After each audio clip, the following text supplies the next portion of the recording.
Bodhan municipal పీఠాన్ని కైవసం చేసుకున్న కాంగ్రెస్ మున్సిపల్ చైర్పర్సన్ ఎన్నికల్లో అనూహ్య పరిణామం. చైర్మన్ పదవి ఆశించిన శరత్ రెడ్డి స్థానంలో ఆయన సతీమణి పద్మ శరత్ రెడ్డి మున్సిపల్ చైర్మన్ గా ఎన్నిక. మున్సిపల్ వైస్ చైర్మన్ గా ఎంఐఎం నాయకులు. నిజామాబాద్ జిల్లా బోధన్ మున్సిపాలిటీని కాంగ్రెస్ పార్టీ కైవసం చేసుకుంది. మున్సిపల్ చైర్పర్సన్ గా తోము పద్మ ఎన్నికయ్యారు. వైస్ చైర్మన్ గా ఎంఐఎం నాయకులు ఇలియాస్ అలీ ఎన్నికయ్యారు. మున్సిపల్ చైర్మన్ గా శరత్ రెడ్డి ఎన్నికవుతారని ఆశించినప్పటికీ చివరి నిమిషంలో ఎమ్మెల్యే సుదర్శన్ రెడ్డి కీలక నిర్ణయం తీసుకున్నారు. శరత్ రెడ్డి స్థానంలో ఆయన సతీమణి తూము పద్మ శరత్ రెడ్డిని ఎంపిక చేశారు. కాంగ్రెస్ నుంచి ఒకరే చైర్మన్ పదవికి పోటీ చేయడంతో కాంగ్రెస్ తో పాటు ఎంఐఎం స్వతంత్రులు మద్దతు పలికారు. చైర్మన్ తో సహా మరో 30 మంది బలపరచడంతో తూము పద్మ చైర్మన్ గా ఎన్నికయ్యారు.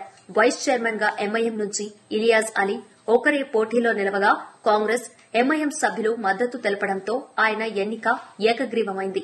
ఎమ్మెల్యే నిర్ణయం శరత్ రెడ్డి వర్గానికి ఒకంత షాక్ కు గురిచేసింది. ఈసారి తానే చైర్మన్ అవుతానని భావించిన శరత్ రెడ్డికి నామినేషన్ల ఉపసంహరణలో ఎంఐఎంతో జరిగిన వివాదమే చైర్మన్ పదవి దూరమైనట్లు ఆయన అనుచరులు చర్చించుకుంటున్నారు. మరోవైపు ఇటీవల బోధన్లో పర్యటించిన ఎంఐఎం అధ్యకులు అసదుద్దీన్ ఓవైసీ వచ్చే ఎన్నికల్లో శరత్ రెడ్డి ఎమ్మెల్యే అభ్యర్థిగా ఉంటారని ప్రచారం చేయడం శరత్ రెడ్డి ఆశలపై నీళ్లు చల్లినట్టయింది. ఏదేమైనా బోధన్ మున్సిపల్ పీఠం జనరల్ కాగా బీసీ మహిళకు చైర్మన్ చేసినట్లు కాంగ్రెస్ అధిష్టానం భావించనుంది. తోము పద్మ గతంలో మున్సిపల్ చైర్మన్ గా పనిచేసి మరోమారు చైర్మన్ కావడం విశేషం.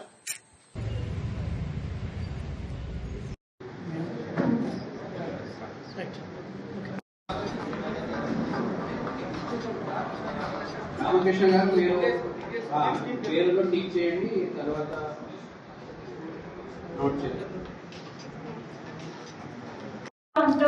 ధృవీకరిస్తూ నా అధికారిక విధుల నిర్వహణలో నాకు తెలిసి లేదా నా దృష్టికి వచ్చే ఏ విషయమైనను విధుల నిర్వహణకు అవసరమైన సందర్భాలలో తప్ప ఏ వ్యక్తికి ప్రత్యక్షంగా కానీ పరోక్షంగా కానీ తెలియజేయను లేదా వెల్లడించనని ప్రమాణం చేస్తున్నాను.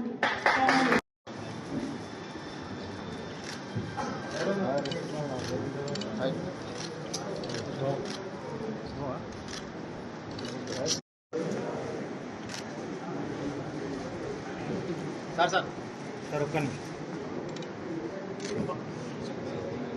Right sir. Only afraid that I will be true faith and allegiance of the Constitution of India as by law established, that I will uphold the sovereignty and integrity of India. మున్సిపాలిటీగా councillor మనందరికీ అదేవిధంగా ఈరోజు చైర్పర్సన్గా ఎన్నికైన నేను గౌరవనీయులు పెద్దలు సుదర్శన్ రెడ్డి గారి ఆశీర్వాదంతో ఈరోజు రెండవసారి చైర్పర్సన్గా ఎన్నిక కావడం చాలా సంతోషంగా ఉంది.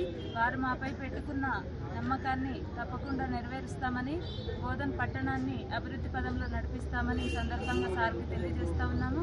మరి అదేవిధంగా ఇక్కడ బోధన్ పట్టణంలో ఉన్నటువంటి మరి 25వ వార్డు, 35వ వార్డు, మరి అన్ని వార్డుల ప్రజలందరి సహకారంతో ఈరోజు చైర్పర్సన్గా ఎన్నికైనాను. వారందరి ఆశీర్వాదంతో ఈరోజు ఇక్కడ ఉన్నాను కాబట్టి వారందరికీ అన్ని రకాల సేవలు అందిస్తామని ఈ సందర్భంగా తెలియజేస్తా ఉన్నాము.